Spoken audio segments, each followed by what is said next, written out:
De la misma manera que yo soy catalana y no me considero española, no considero a la lengua catalana como una lengua española.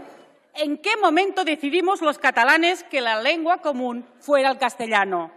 No lo decidimos los catalanes, lo decidió Felipe V aplicando el derecho de conquista. Sí, el derecho de conquista.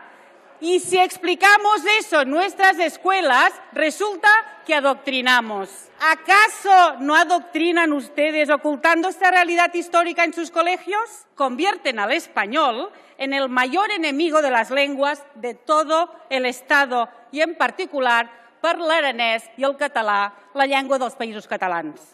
Però els Països Catalans som un poble que porta segles resistint a l'extermini de la nostra llengua i en aquests greus moments d'atacs a la llengua, al marge de qualsevol diferència política, dissabte tot el poble català ha de sortir al carrer per defensar la nostra llengua.